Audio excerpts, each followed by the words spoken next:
Can we go back to your divorce? Because I forgot to ask you a question of how did you communicate that with your kids?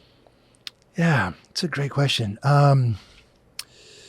So certainly if I could go back, there'd be some things we would do a little different. So I don't want a false pretense that we did everything right.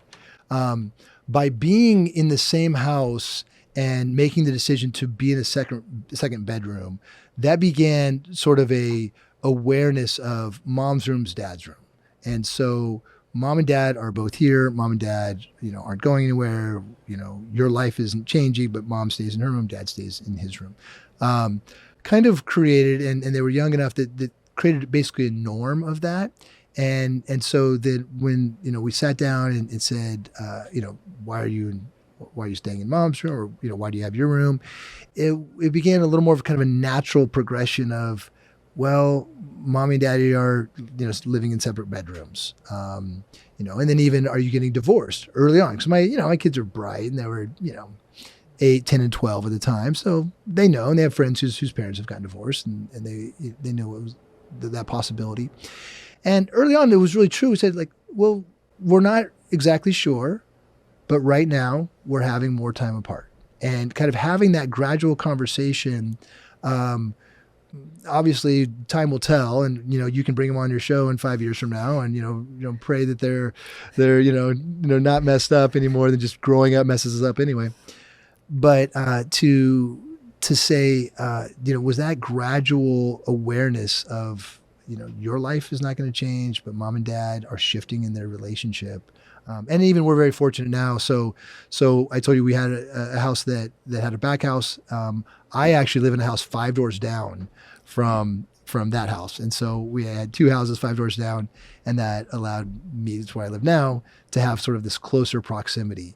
So, I kind of created, again, time will tell, but this ability to have what I would say is a gradual separation.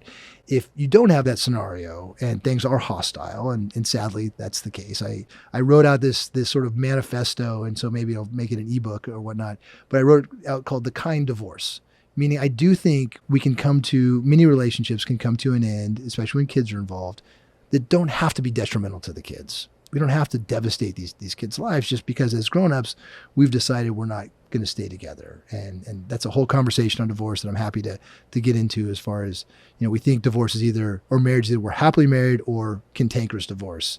And I think there's a wide range of options in between those 2 points. And even if it's on the divorce side, there's a kinder divorce. So my hope is that we instilled in the kids, none of this is their fault, of course, that there was a gradual shift, and they were able to see they still have plenty of access to mom and plenty of access to dad. And, as much as it is disruptive, it is a point of disruption in their life. The hope is it's less detrimental than it could be. So it sounded like you waited until they asked you specific questions, but you were just open to answering. Yeah. So it was when they were ready. Like, you didn't sit them down and be like, listen, this is what's going to happen. Yeah. There were some organic moments that came out like that. And again, that's why I say maybe in hindsight, she and I would have collaborated a little, say, okay, now that we're pretty sure we're going this direction, let's have the sit down. But even at that point, there had been enough sort of those crossover moments of like, yeah, I'm not really sure. And actually moving into the other room created more peace, where prior to that, kids are pretty intuitive and sensitive, and like, I heard mommy and daddy fighting, are you guys getting a divorce? And at that point, the answer was, we don't know. But yeah, you're right. Mommy and daddy were fighting, and that wasn't great, and don't like that, and sorry you heard that. And so moving from that, just in each other's space, high cantankerous potential, to no, we can cohabitate, we can coexist, and frankly be cordial about it. And we'd had 20 years of experience at that point. So I think and hope that really softened their experience with it. Got it. Well, thank you so much for coming on the show and being so vulnerable. And I learn a lot. I love when therapists come on. Well, I'd love to come back. This was great. Totally. You so much. Yeah. I would love to have you back. Thank you. And even your ex-wife, and you said, and your new partner. We can have Wow. everyone on. Bring my therapist in. We'll just do a full full family session. That's great. So if people would like to get in touch with you or see your content, where can they find you? Yeah. So markhowerton.com is my website, and that's my website for my counseling practice. I also do some executive coaching and some training in corporate settings, communication style, conflict resolution style, motivation factors.